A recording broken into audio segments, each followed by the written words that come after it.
Hello, beautiful people of light. And speaking of light, you got the green light. Don't ever let a narcissist give you the red light. You got the green light, and that means go for your dreams. In today's video, I'm going to be talking about how you support the narcissist in their dreams, their goals and aspirations, in their endeavors. And then when it comes to you, they show zero support for your dreams. They don't encourage you, and they don't push you towards any of your goals. In fact, what they do is find every little way to put the attention and focus on them, less on you. And then they do everything that they can to elevate themselves, including stepping on your back if it means them elevating. They will definitely put you down and exalt themselves. So let's look at the definition of support according to the dictionary. To hold up, to give assistance to be actively interested in or concerned for the success of something or someone, to endure, to assist. Encouragement is defined as the action of giving someone confidence or hope, persuading them to do something or continue to do something, or the act of trying to stimulate the development of an activity, a state, or belief. We're not going to get any of that from the narcissist. What you're going to get is the opposite of that from a narcissist. So I'm going to take you into the story of the differences between how, as children of light, we would support our spouse or person in our life, and then how the narcissist would be unsupportive of us. So my narcissistic ex-husband they always have dreams of grandeur. They have big dreams. And he wanted to not have to work a 9 to 5, and he wanted to start his own business. He wanted to do a manual labor type of job, working with vehicles and working with landscaping. And so he talked to me about it, and he asked me to help him. And I did. I jumped right in, and I started to come up with flyers for him. So I, came up with the design of his flyers and,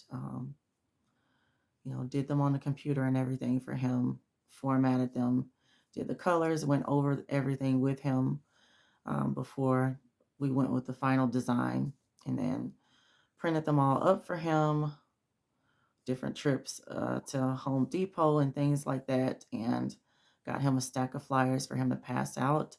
I helped him with his business cards. I designed those for him. I also did signage for his work truck. So I came up with a design for those. I did the bookkeeping for him. I kept up with, customer receipts and lots of that. I was basically the secretary, for him. And I did lots of things. I had a customer log for him. I just went right in, doing quite a bit in addition to working full time. I helped him come up with a name tag or a badge so he could have like a more professional image. He was kind of concerned about having a certain customer base. And so he wanted to, look as professional as he could. I even helped him come up with some type of uniform for his business, 2 different uniform shirts. So I did quite a bit. And empathic souls, they normally don't, I can just speak from my own experience, don't do a lot of talking per se, but when it comes to showing our love and pouring out our heart, we really do it wholeheartedly. Uh, we don't really hold back a lot when it comes to showing love, doing an outpouring of love, having long suffering, and having patience. We, that's pretty much who we are. So, in addition to all the administrative type activities, I also kind of coached him, when he had trouble with, customers, upset customers, and things like that. I would kind of, talk him through. I would give him suggestions on how to rectify the situation, how to, kind of apologize and, do resolution type things for the future. Um, I helped him do like a discount program. I just did a lot. I did a lot. It was almost like a second job. When he had questions on strategy and what he could do to increase his sales and all of that stuff, I was a listening ear, a sounding board, and I was able to help with, a good bit of the questions and things that he wanted to talk through. When he felt discouraged about it, I would encourage him to keep going, to not give up, try again. So fast forward 3 or 4 years later, I want to start a YouTube channel. Um, I'm very much into the arts. I like to decorate, I like to recycle, and I love making gifts for people, specifically gift baskets. And so I wanted to start a gift basket channel. And I did actually. I did start one, and very, very slow taking off, but it's something that I absolutely love to do. And the narcissist never really acknowledged it, and he never really said much about it. Every now and then he would check back to see, you know, how the channel was doing, like if it was growing at all, if I had gotten, you know, a significant number of subscribers. And, you know, I didn't. I didn't have a lot of them. And every now and then the narcissist would come in and give some kind of snarky comment. Like, oh, how's your little channel doing? Pretty much that attitude like that. It was very condescending, to say the least. Um, Very much trying to, you know, dumb you down and make you feel very insignificant instead of encouraging you. Um, Laughing at times when, you know, I would try to do something and it didn't work out with a particular video. I'm going to go over two little snarky kind of comments that he made that really hurt my feelings concerning my gift basket channel.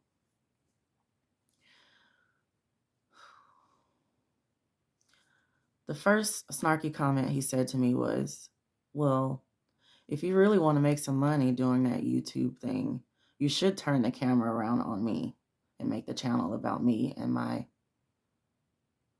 business. That hurt it. That hurt a lot because, when he had his business, I didn't try to make that about me. Like I, you know, supported him in what he wanted to do. I didn't try to take it and try to take over it and say, hey, this is my business. I never, treated him like that. And so it was hurtful to not have that same support returned to me. The other heinous comment that he made was, well, why don't you get in front of the camera and make your gift baskets in booty shorts? I can't believe he said that, first of all.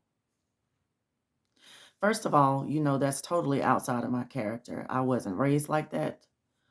I was raised to cover yourself. You better put something on your butt. That's what my mom always told us. When we were around the house, you had to put something on your butt. And even with my son today, I don't allow him to, walk around the house shirtless. He doesn't, go to sleep shirtless.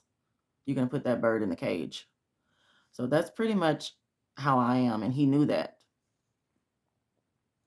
Second of all, what does booty shorts have to do with gift baskets? I have a female audience primarily. Why would I do something as silly as that? What sense does that make? Why would you even let something like that come out of your mouth? Then he made some statement about gaining attention. Well, that's not the kind of attention that I'm looking for. Then he didn't stop there. He proceeded to show me a YouTube lady in booty shorts cooking different dinners and whatnot in her kitchen. And I guess he thought that was cute. Not knocking anybody for what they do, with their channel. People can do whatever they want. But I just couldn't believe the audacity of my own spouse. And not only that, the disrespect. And then the things that he said were very discouraging. There was nothing encouraging about it. It actually made me not even want to continue with that. It made me lose motivation, actually. Narcissists are very destructive. They aim to destroy your self-worth and your self-esteem. When a narcissist finds out that you enjoy something, when something makes you happy, they're going to try to steal that from you. They're going to try to turn that joy into sorrow and turn that happiness into anger. I think he should have jumped in to support me just like I did for him. And not saying it's tit for tat, but one kind deserves another.